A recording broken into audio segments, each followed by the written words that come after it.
Next up on the Cosmic News Network, First Contact with Joshua Pert. Good morning, Earthlings. Good. How you doing today? Good. How you doing today? Welcome to First Contact Radio. Welcome to First Contact Radio. To talk about all these things I'm talking about is because in life, everything is energy. Every single thing that's out there.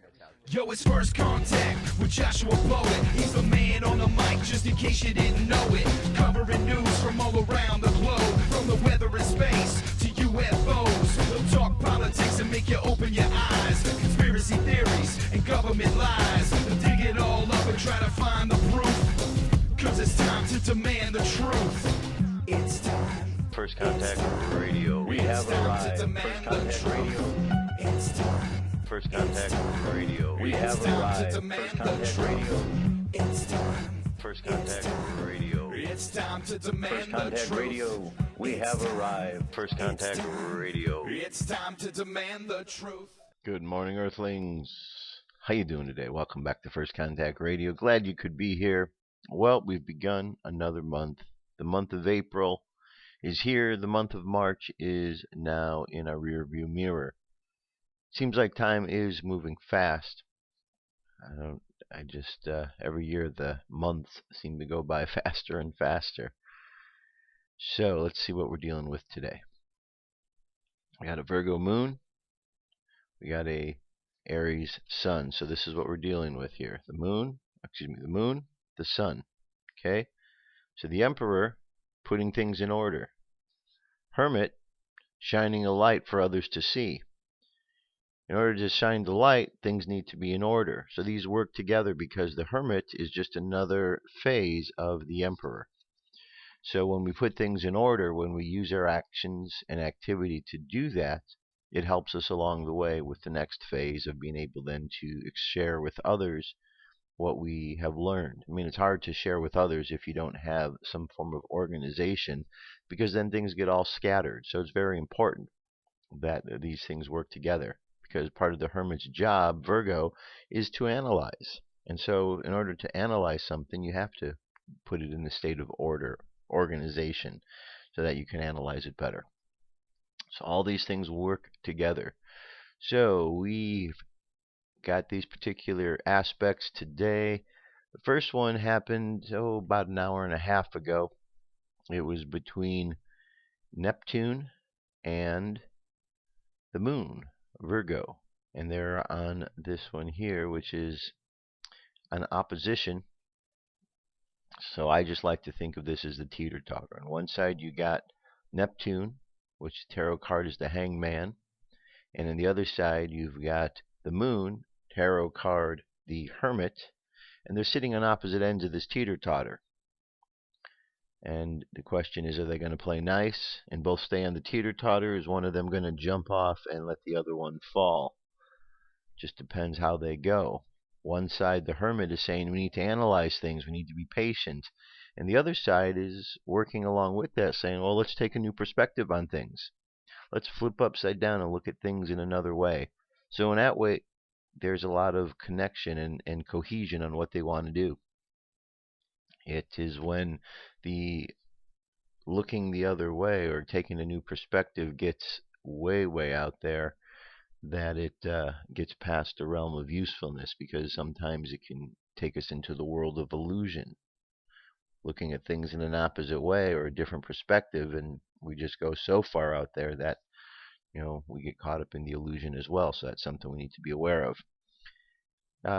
During the course of this hour, the Moon and Pluto will become trine with each other, so it's a nice good opportunity for us to be able to analyze ourselves in order to be able to grow, to go through that deeper transformation that's available to us.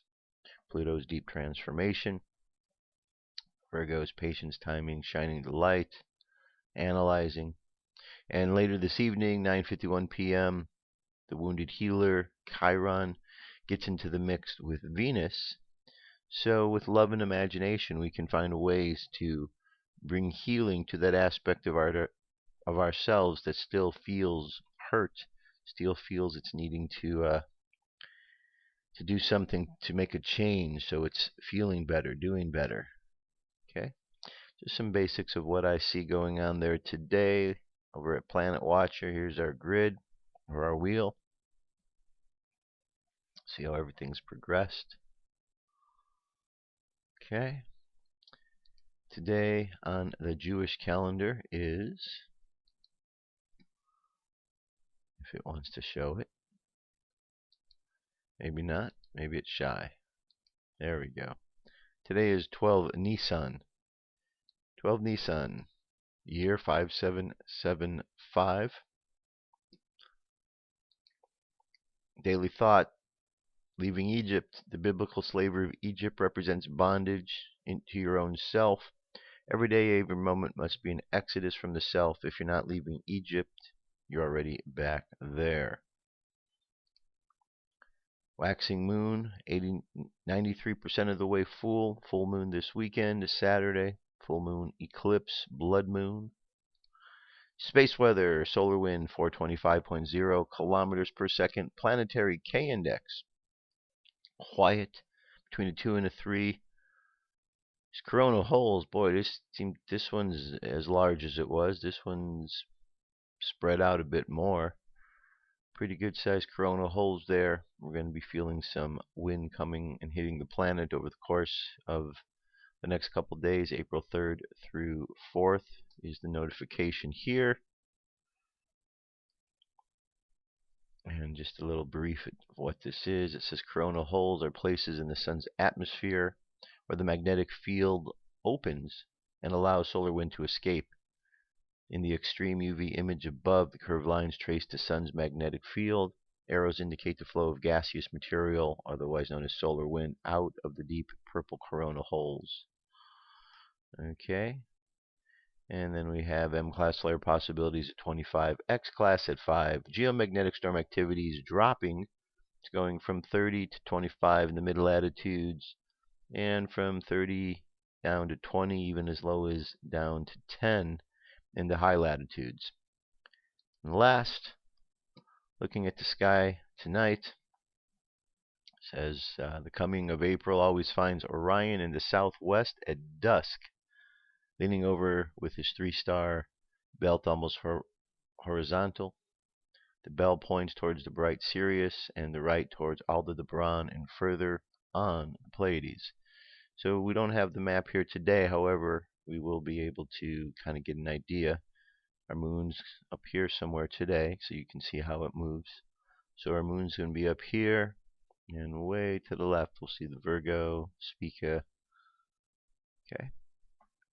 And that is our cosmic weather, what's going on today, so you know how to deal with it accordingly. UFO news is up next. Let's get to it.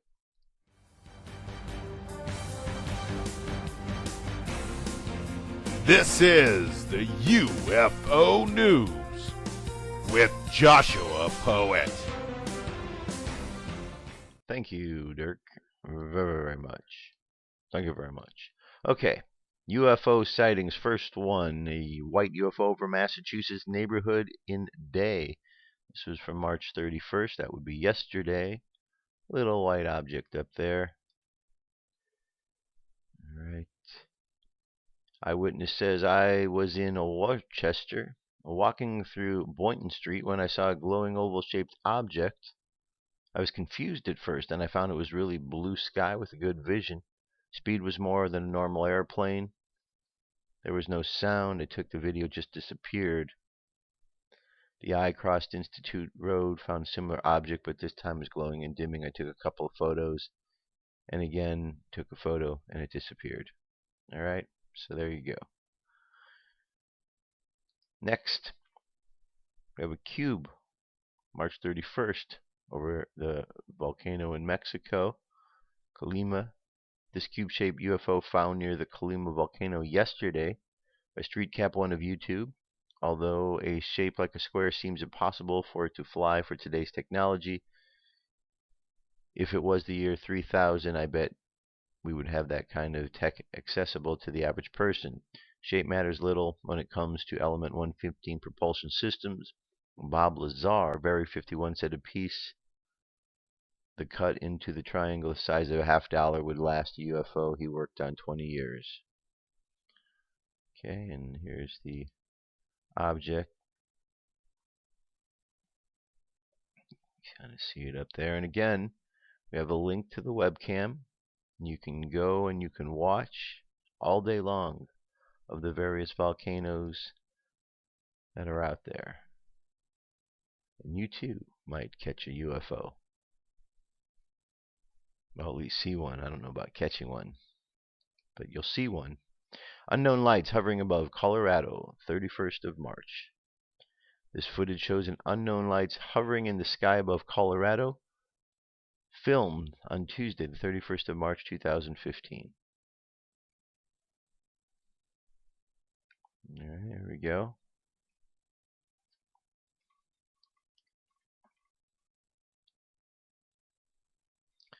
All right, not much to see there. It's a 2-minute, 21-second video. And moving along. This is a compilation of sightings from the month of March. 23 minutes and 20 seconds worth of compilations. Okay. So I'm just going to kind of give you a little brief here. Skimming through because 23 minutes worth, well, that's a lot of sightings. Many of these we have seen, some we have not.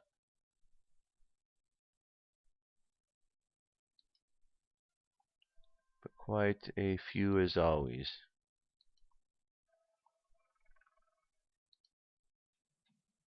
Okay. All around the world, people are seeing them.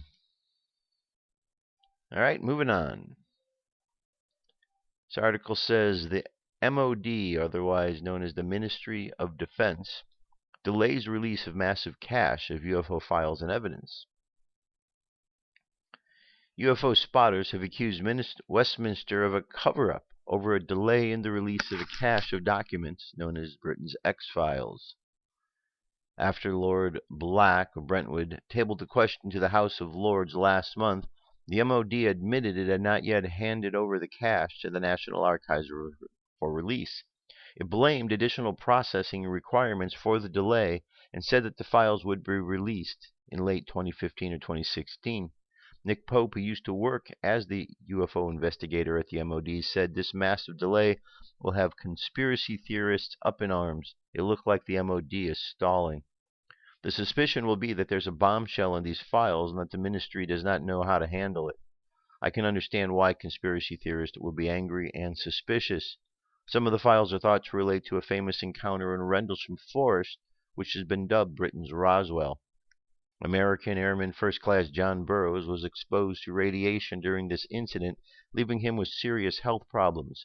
These documents could legitimately be called Britain's X-Files and almost certainly contain further documents on the Rendlesham Forest incident, Pope added.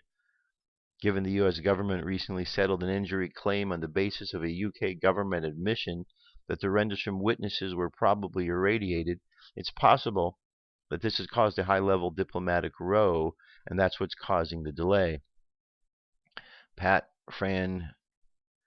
Frasconga, Burroughs' lawyer, recently won a legal bid to force military health chiefs to pay for the treatment of this illness.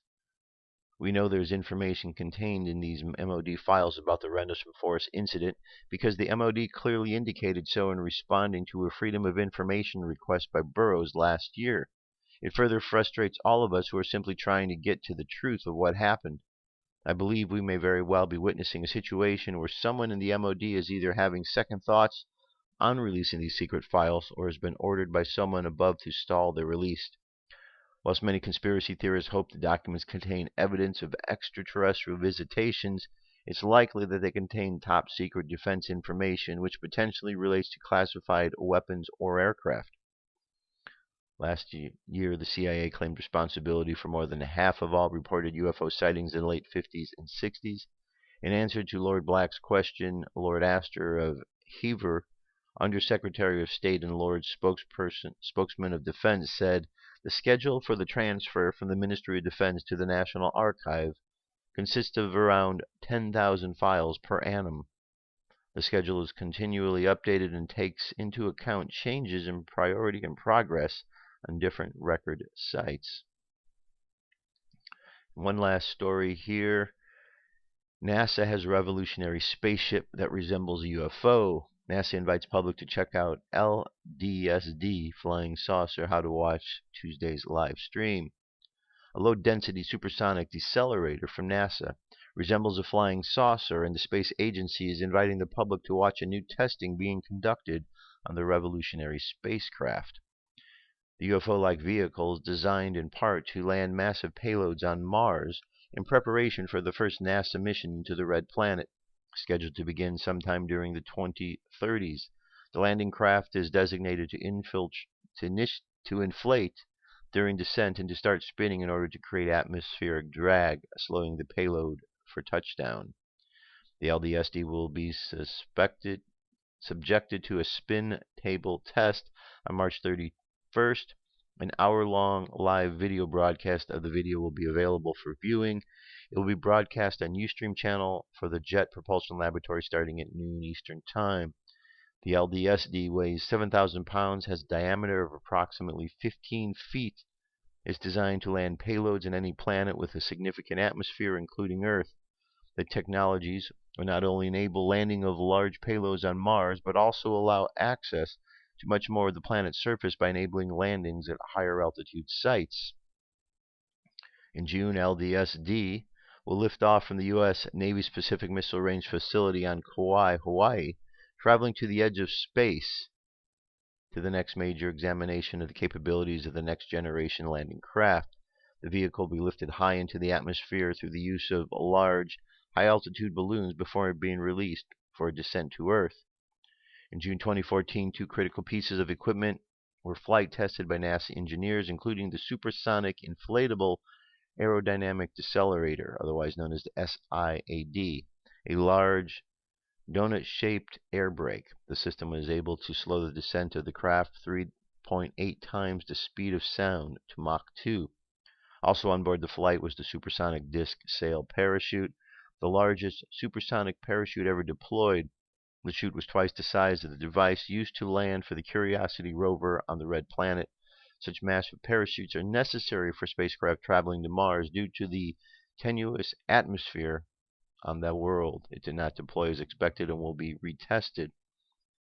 A vehicle test performed as advertised. The SAID and Balut, which extracted the parachute, also performed well beyond expectations.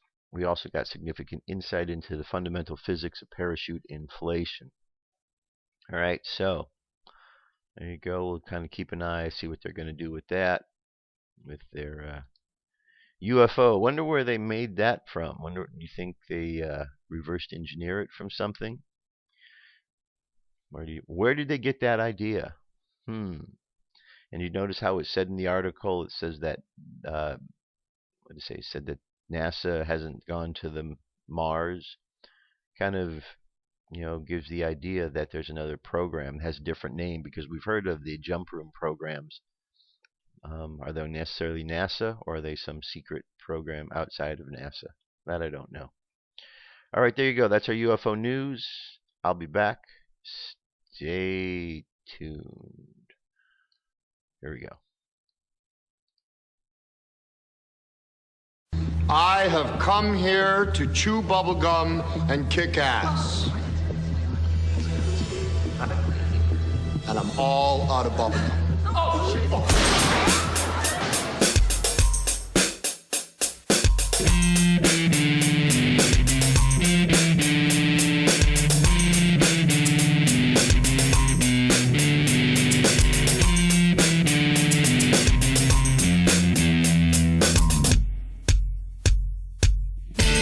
Underground is where they live. In the bases that are secret here. We're not supposed to know where they come from or where they go. And if you ask our leaders today, This is what they will say. I can neither confirm or deny. I can neither confirm or deny. I can neither confirm or deny. What's up with their life? All right. I can neither confirm or deny. Yeah, that's the standard. That's the standard saying. I met a number of individuals who worked for the alphabet agencies, and I would grill them with questions about UFOs and secret societies and all sorts of things, and I became amused by it because no matter what I would ask them, they would always say, I can neither confirm or deny. So after I heard that enough time, one day the idea for the song came out, and that's the origin of Confirm or Deny, based on real events, real answers from those men and women in the alphabet agencies. Alrighty. Yesterday, during the UFO news segment, I was talking about the Anunnaki. I was reading an article from Greg Prescott at In 5D, talking all about the Anunnaki. And it got me thinking about what I wanted to do today was to explore a bit more. Because over the months, we've investigated the Nag Hammadi text. And in the Nag Hammadi text, we learned about a character named Yaldabaoth. Yaldabaoth, who is a fallen one. It is the same being that we know of as Yahweh. And so we realized that the book that we're being told is the be-all end-all book that we should be following, the Bible, is actually telling the story of a falling being who created this material realm that we live in, and that created Adam, humankind, in order to try to trap God or the God particle into the skin suit. So basically we're living a story that is not quite on the up and up of what we would think, because we're not honoring the true Mother, Father, God. When we go through the Bible, through the Old Testament, we're honoring the one who is the fallen being. Well, I'd much rather know who is the real being than who is the fallen one. Certainly there's a degree of appreciation that's given to the one who created this material realm, but there's also questions about reasons why. It didn't necessarily seem that it was the creations that were made to be imperfect beings. They were just unplugged, so they didn't have the full amount of wisdom.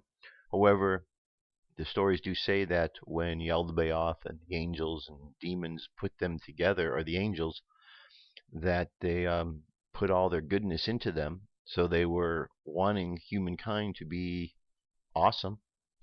So we do have a lot of things to really consider, but the hierarchy of what was going on with Yahweh wasn't quite so great, because he was eventually thrown down into the abyss. We've heard those stories. Book of Revelation, the devil is thrown down, the serpent, the beast. So if Yahweh is thrown down, or Yaldabaoth is thrown down into the abyss, then we kind of put two and two together and realize this isn't the be-all, end-all of the goodness of God that we thought it was. We're also told that his son, Yahweh's son, Sabaoth, took place. So there's a lot to the story, a lot more than meets the eye.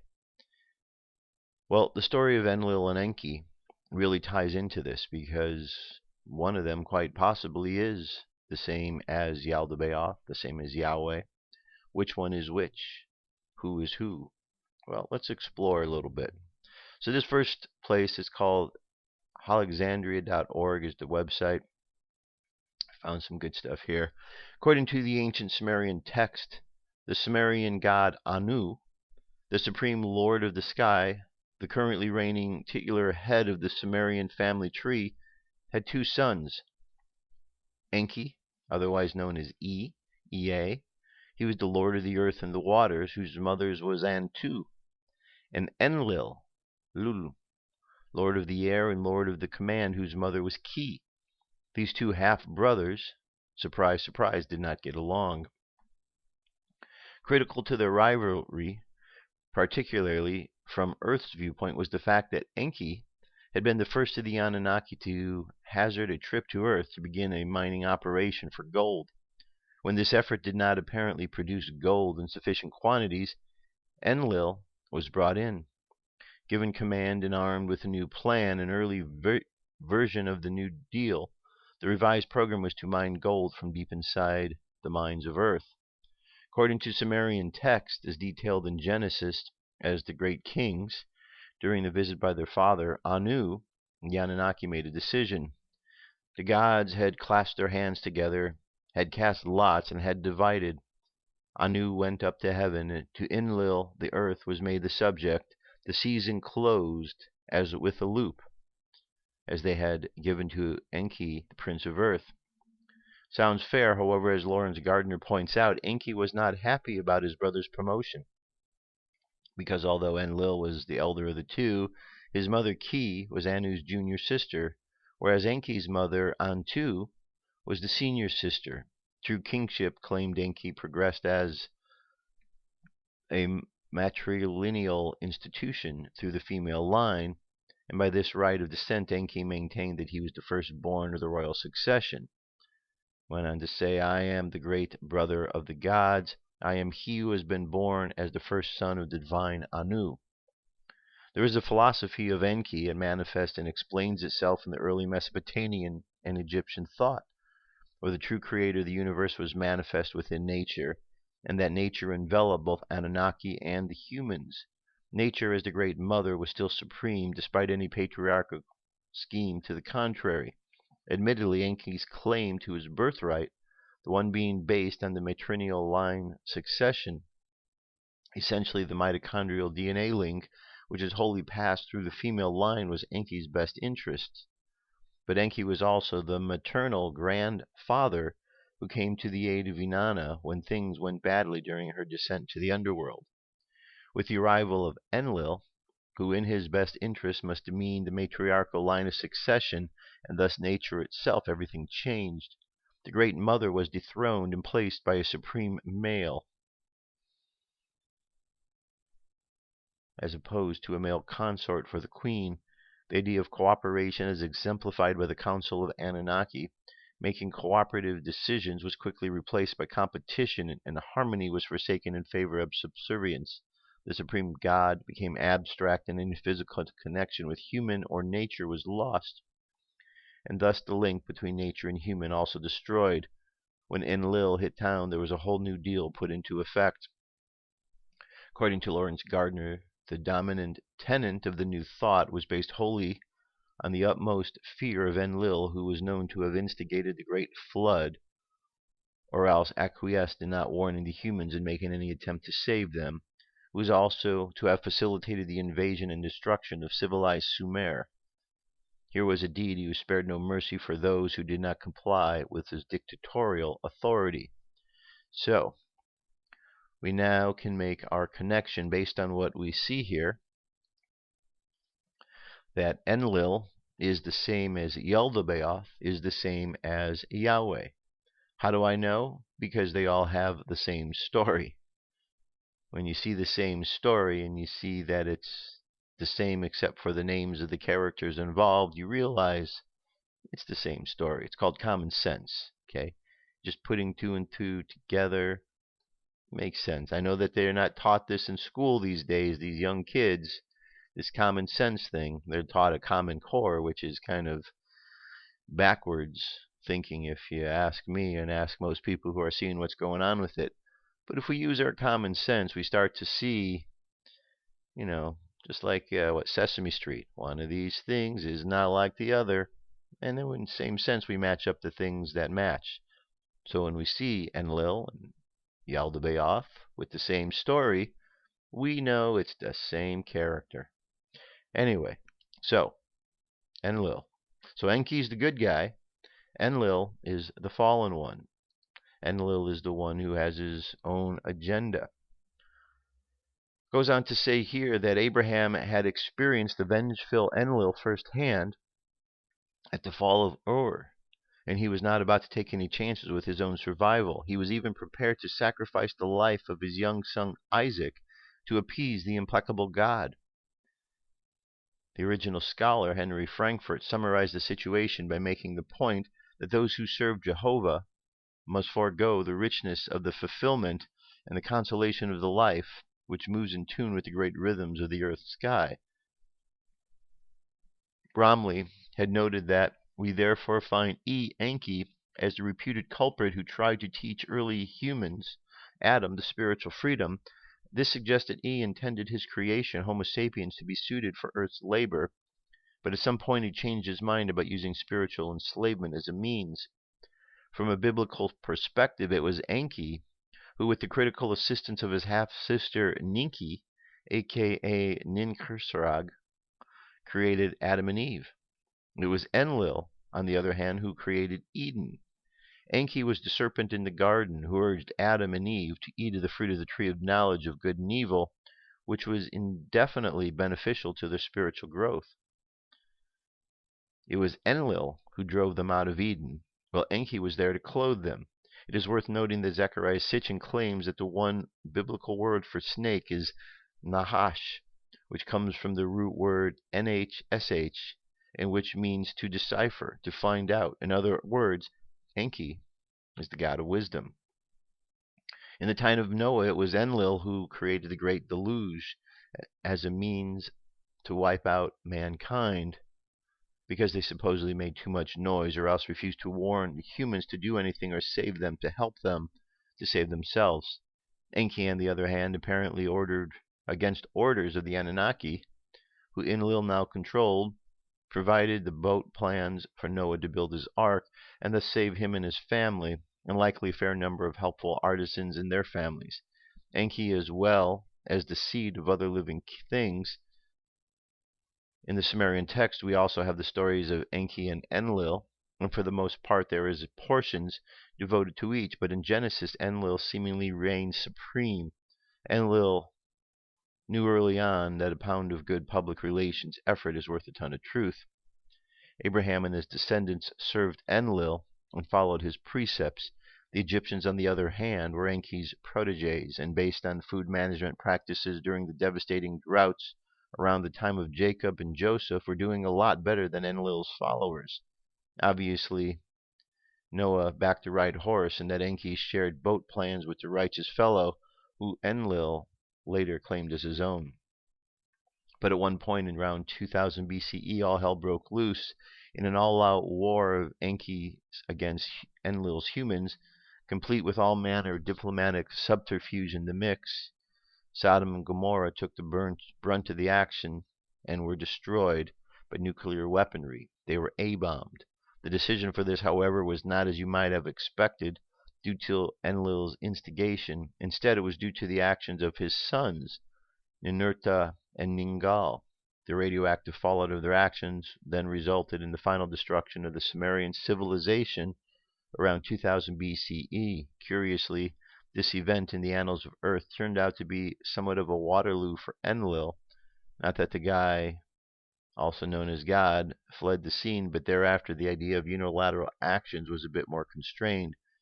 Enlil was no longer the undisputed lord of the command among his peers, which might be just as well. As Lawrence Gardner phrased it, this muddled and unparalleled concept of Jehovah being right when he was wrong, honest when he was dishonest, was born out of an inherent fear of his vengeful power and unbounded wrath.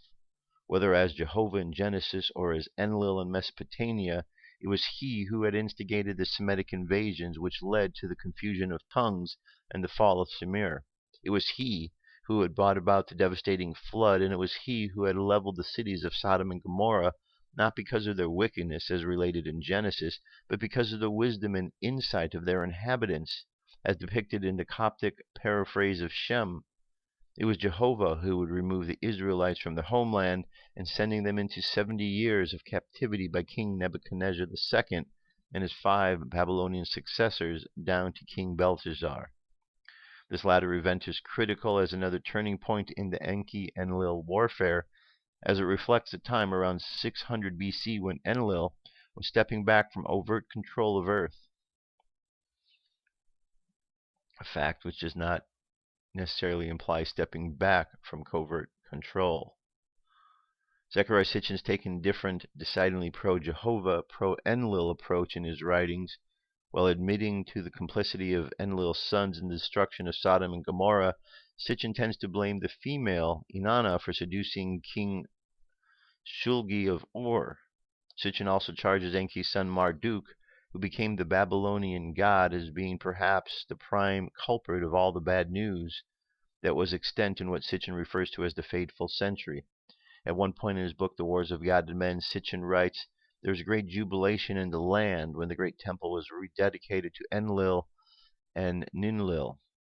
In the year 1953, it was only then that the cities of Sumer and Akkad were officially declared habitable again." And guess who was responsible for their being uninhabitable in the first place? To appreciate the continuing saga of the Enki versus Enlil, it is instructive to note that their place in the Sumerian family tree, aka the Great Assembly of the Anunnaki. Marduk, who would become the god of the Babylonians, was Enki's firstborn, and that of Enki's wife, the goddess Damkina. Enki's other wife was his half-sister, Ninkursag, meaning mountain queen, the Lady of Life, also known as Ninma, Great Lady. Enlil was also espoused to Ninkurasrag, and their son was Ninurta, the mighty hunter. By another wife, Ninlil Sud, Enlil had a second son, Nana, known as the Bright One. Nana and his wife, Nagul, were the parents of Inanna, who later married the shepherd king Dumuzi, later given the Old Testament book of Ezekiel as Tammuz. Okay, there's more to it here. I'm going to jump over to another one of these articles. Here's called the Mother of All Family Trees. As a matter of Semetics, we should call attention to the fact that the first chapter of the book of Genesis and the first 3 verses of the second chapter refer to God. For example, the Creator God, the creator of the heaven and the earth. This creator God should not be confused with the Lord God, who was first introduced in Genesis 2:4, and who essentially plays the heavy in the rest of the Old Testament. The latter, specifically the Lord God, should not be assumed to be omnipotent, even when talking the all-important small blue pill, omniscience, on any subject, not just science, omnipresent, past or future, or basically omni-anything. The Lord God in the Bible is instead far more likely to be a lowercase god, or more actually a lord in the sense of a landlord or someone with a title that supposedly qualifies his spouse to be a lady. The fact that the real estate in question may be in dire need of repair and some tender loving care does not necessarily change the lay of the land, so to speak. The gods and the goddesses we will be referring to are herein, in fact, only vaguely referred to as the creator of God, possibly as interesting results of random walk experiences on the later part, and instead these lowercase deities are more akin to the mythological gods and goddesses. Alright, so let's take a look here. Just want to bring you down to the map here. Alright, so we can see the map here. We got Apsu and Tiamat, and then we have their offsprings, Mumu, Lamu, Alahmu, and Kingu. And from them we've got Ansar and Kishar. And then we have Antu and Anu. They were the mother of Enki. And then we have Anu and Ki, who are the mother of Enlil and also of Ninkasarag.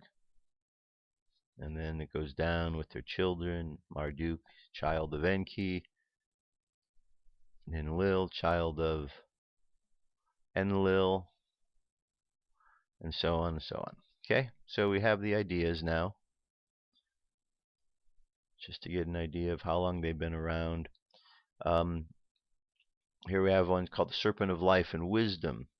The catechist is one of the most ancient symbols. You might best know this as the DNA structure and the healing used by the medical profession. Since Mesopotamia is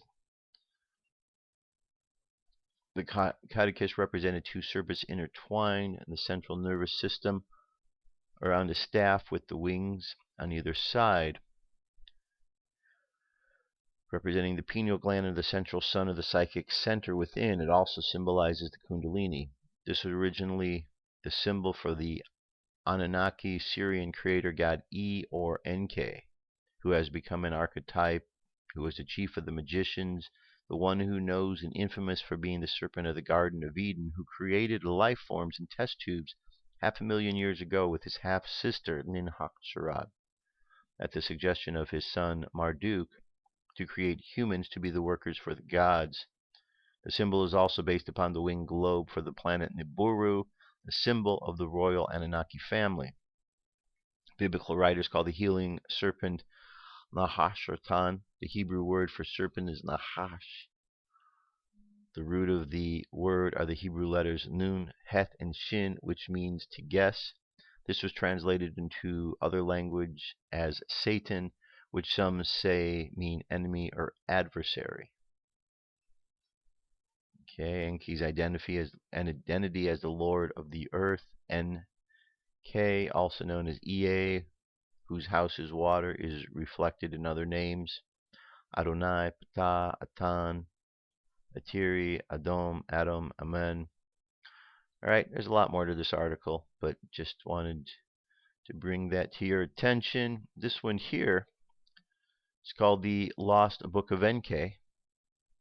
I have this here, and then right next to it there's a PDF of the book. If you wanted to be able to get a copy of that, you can download it right there. But right here it goes into a little description. A has for the title Enki, which means Prince of the Earth, firstborn, son of Anu and Nimmu, half-brother of Enlil and Ninhursag, father of Marduk.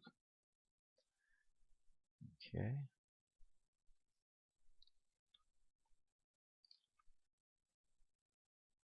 So we can see this is Enki was Bel Meninki, or Lord of Wisdom. Alright, so very interesting indeed. Here we have the Lost Book of Enki, if you want to read through that. But here's a little timeline also of what happened. Events before the deluge go back 450,000 years ago, when on Nibiru, a distant member of our solar system, life faces slow extinction as the planet's atmosphere erodes. Deposed by Anu, the ruler Alulu escapes in a spaceship and finds refuge on Earth, discovers that Earth is gold and can be used to protect Nibiru's atmosphere. 445,000 years ago, led by Enki, son of Anu, the Anunnaki land on Earth, established Eridu Earth Station 1 for extracting gold from the waters of the Persian Gulf. 43,000 years ago, Earth's climate mellows. More Anunnaki arrive on Earth, among them Enki's half-sister Ninhursag, chief medical officer. 416,000 years ago, as gold production falters, Anu arrives on Earth with Enlil, the heir apparent. It was decided to obtain the vital gold by mining in southern Africa. Drawing lots, Enlil wins command of Earth mission. Enki is relegated to Africa. On departing Earth, Anu is challenged by Alulu's grandson. 400,000. 7 functional settlements in southern Mesopotamia include a spaceport in Supar, mission control center in Nupar, and metallurgical centers in Suparpak. The ores arrive by ships from Africa. The refined metal is sent aloft to orbiters manned by Igigi, then transferred to spaceships arriving periodically from the Buru. 380,000 years ago, gaining support of the Igigi, Alulu's grandson attempts to seize mastery over Earth. The Enlilites win the war of the Alden gods. 300,000 years ago, the Anunnaki, toiling from their gold mine mutiny, Enki and Ninhursag create primitive workers through genetic manipulation of ape woman. They take over the manual chores of the Anunnaki. Enlil raids the mines, brings the primitive workers to the Eden, into Mesopotamia, given the ability to procreate. Homo sapiens begin to multiply. 200,000 life on Earth regresses during the new glacial period. 100,000 years ago, climate warms. The Anunnaki, the biblical Nephilim, to Enlil's growing annoyance, marry the daughters of man. 75,000 years ago, the accretion of the Earth, the new ice age begins, regressive types of man roam the Earth, Cro-Magnon man survives. 49,000 years ago, Enki and Enlil elevate humans to Anunnaki parentage to rule in Shipark. Enlil is enraged, plots mankind's demise. 13,000 years ago, realizing the passage of Nibiru and Earth's proximity will trigger an immense tidal wave, Enlil makes the Anunnaki swear to keep the impending calamity a secret from mankind. And getting to 11,000 BC, Enki breaks the oath, instructs Noah, or Zisurda, to build a submersible ship. The deluge sweeps over the Earth. The Anunnaki witness the total destruction from their orbiting spacecraft.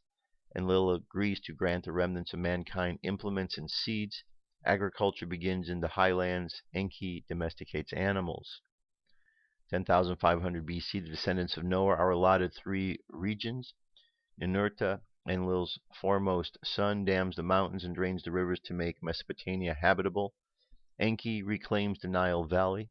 The Sinai Peninsula is retained by the Anunnaki for the post-diluvial spaceport. A control center is established on Mount Moriah, the future Jerusalem.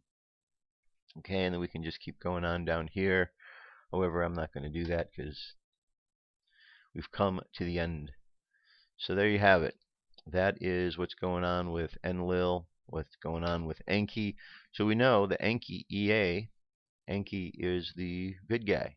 Enlil is the bad guy. So Enlil is the same as Jehovah or Yahweh or Yaldabaoth.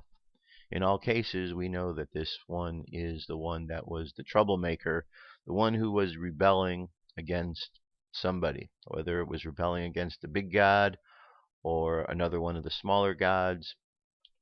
The story is still out for debate. We just know that there was an issue there. I didn't read this earlier. I wanted to bring this up, just a little bit of info on April Fool's Day, because I'll show you here plenty of this today. Celebrated every year as the first day of April, when people play practical jokes and hoaxes on each other. The jokes or victims are known as April Fools. Hoaxes may be reported by the press and other media on this day and explained on subsequent days. It says the earliest recorded association between 1 April and foolishness can be found in Geoffrey Chaucer's The Canterbury Tales. Some writers suggest that the restoration of 1 January's New Year's Day in the 16th century was responsible for the creation of the holiday, but this theory does not explain earlier references. Alright. Says the custom of setting aside a day for playing of harmless pranks upon one's neighbors is recognized everywhere. Some precursors of April Fool's Day include the Roman festivals of Hilaria, the Holi Festival of India, and the medieval Festival of Fools. Alright, so I'll leave that for you to read because there's more things to get to, but just a little bit of history on what's going on there. Alright, we've all heard the terms call to action. Well, here's an article. Are you unknowingly part of the cosmic call to action? By Max and Lana.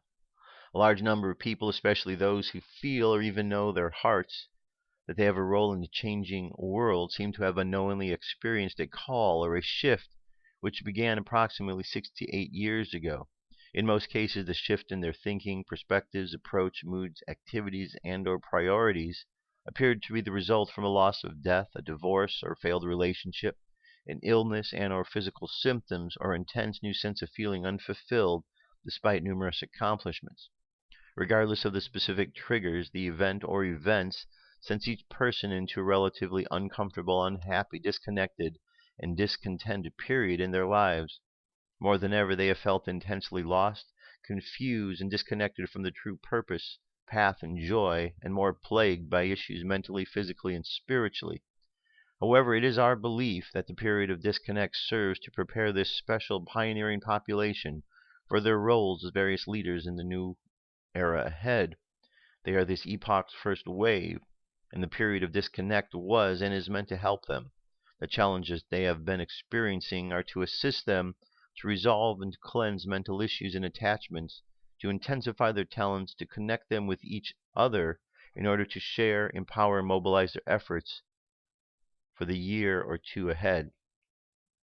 Are you part of this first wave? Most of the pioneers or first wavers have been experiencing all or many of the following: feeling of sense you don't fit in, a desire to find true home, a feeling that entities are around them, a feeling that they aren't achieving the success, relationship, and happiness they desire, despite having outstanding skills, capabilities, and intelligence, changes in mood, emotions, and energy levels that seem to reflect the people or planet around them, moments of feeling more awakened or conscious, vivid dreams, and even moving, speaking, or acting out while asleep, periods of intense shedding of relationships, responsibilities, priorities, a feeling that time is moving faster, noticing synchronicities and believing that there are no coincidences or accidents, and a sense that the times ahead won't be easy, but that the upcoming global events are necessary for our planet to progress and for humans to evolve. If you are a first waver, you may benefit from the following: being in contact with others who possess high frequencies and vibrations, healing residual mental and physical wounds, understanding and accepting that the role in this world, quite literally and figuratively, may be close to home. 4, reminding yourself that you can't save everyone. It's not everyone's destiny for you to save them. 5, practicing, developing, and intensifying your innate or learned skills and talents. And 6, learning which foods, activities, and environments are most helpful and least toxic for your specific body. All right, so very good. We keep hearing about the changes taking place, the shifts we're going through, and so the more reminders we have about that, who knows what information it takes to click, and we all get lots of information, and one day something just clicks, and we're able to make progress because of that. So it's good to keep reading and reminding ourselves of what's out there and feeding our minds with all this info, because it keeps us focused on the good and focused away from the bad. All right, let's get over here to the message for today, which comes from the Arcturian group.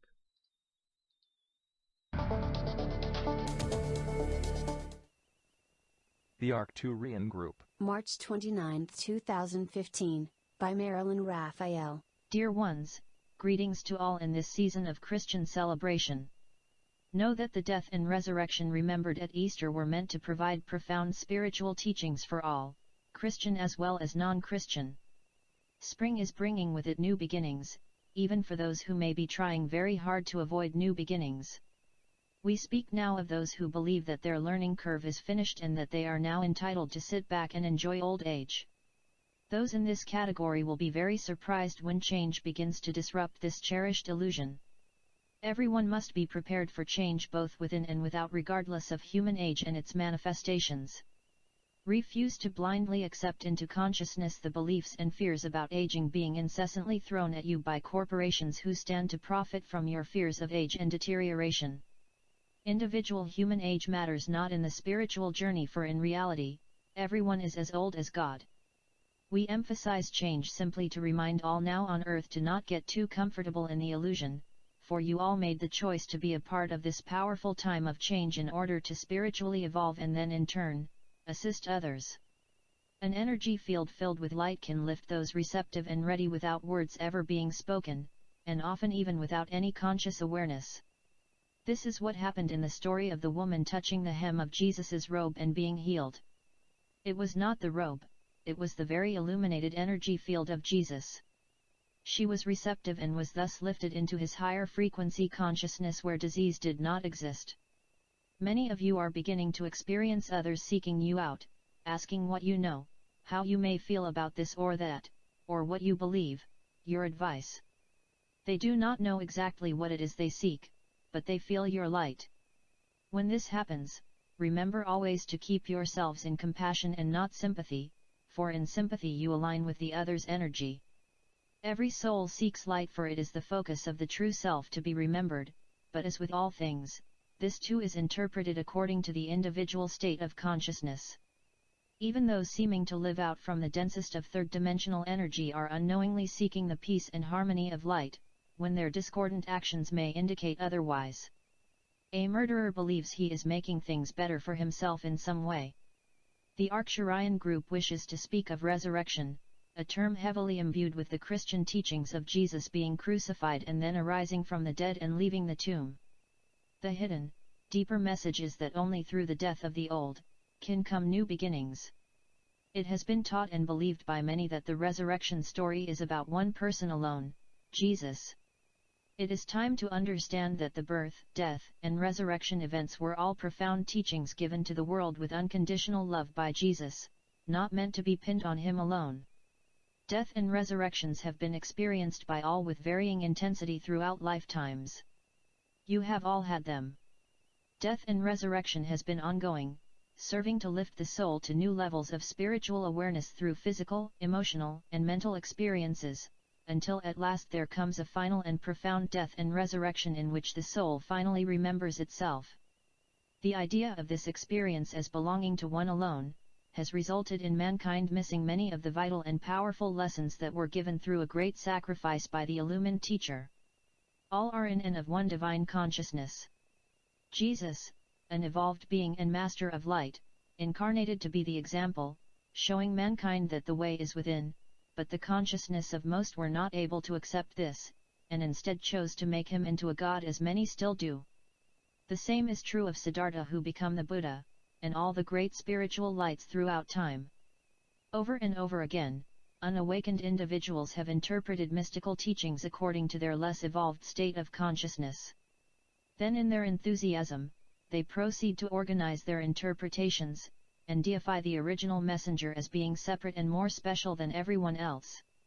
They worship the messenger, and thus miss the message entirely. It is time to leave behind all the old concepts and beliefs and enter into your own power, dear ones. It is time to accept and believe that you and all are the expressions of the divine, even those overshadowed by ignorance and dense energy. It is time to claim your divine sonship, your oneness, and your divinity. Easter represents a rising out from the tomb of false beliefs and concepts and is often preceded by whatever painful crucifixion experiences may be necessary, in order to dissolve those firmly held concepts forming your personal world. Resurrection is universal, it is the phoenix rising from the ashes, it is the awakening of Siddhartha Gautama under the Bodhi tree, and is the Master Jesus emerging alive with divine light from the tomb. Just as the birth in a manger is symbolic of a new self being born from humble circumstances, so is Easter your story presented ever so lovingly by a great Master of Light. It is the story of you, arising out of centuries of living in duality and separation and finally remembering. Arise, dear ones! Celebrate, claim self, and live, for in light there is no more crucifixion, only resurrection. We are the Arcturian Group. March 29, 2015. Alright, very nice message leading up to Easter and what it's about, and that's good. I like that one. I like that message. Alright, this is our next passage. It's the Warrior of the Light, page 55. We're just going to keep going through. Do you like these little passages? I think they're a good way to just kind of focus our attention on something over the course of the day. We're all warriors. We're trying to figure it out, so I think this is very helpful to us. At least it is helpful to me, and that's all I can really go on and then share that. Alright, page 55. The warrior hears someone say, "I need to understand everything before I can make a decision. I want to have the freedom to change my mind." The warrior regards these words suspiciously. He too can enjoy that freedom, but this does not prevent him from taking on a commitment, even if he does not know quite why he does so. A warrior of light makes decisions. His soul is as free as the clouds in the sky, but he is committed to his dream. On his freely chosen path, he often has to give up earlier than he would like. Speak to people with whom he learns nothing. Make certain sacrifices. Your friends say you're not free. The warrior is free, but he knows that an open oven bakes no bread. Very interesting. That brings us to our meditation for the day. So close your eyes and take a deep breath. Exhale. Take another deep breath. Exhale again. And another deep breath, and allow yourself just to settle in deep, deep into your unconscious. And there, from this place, just take a moment to observe the world around you in all directions. Observe it with your hearing, with your sight, and the inner vision and inner hearing. And as you observe the world around you, you notice that there is much more to it than that which you can see or hear, because you feel that there is something more. Allow all of your chakras to be involved in the process. The root chakra at the bottom of the spine, feeling the physical energies of the earth. The chakra at the belly button, feeling the emotions of the world. The chakra at the solar plexus yellow, feeling the intellectual, the mind, mental energies. The green chakra of the heart, feeling the love. The blue chakra of the throat, feeling the communication taking place. The chakra between the two eyes, the third eye, experiencing the dimensions beyond space and time. And finally, the crown chakra, feeling all of the energies being passed down to us from above, connecting us to the cosmos. So just feel these energies, and as you go through the day, observe all of these things. Just observe what it is you are feeling, what are you seeing and experiencing.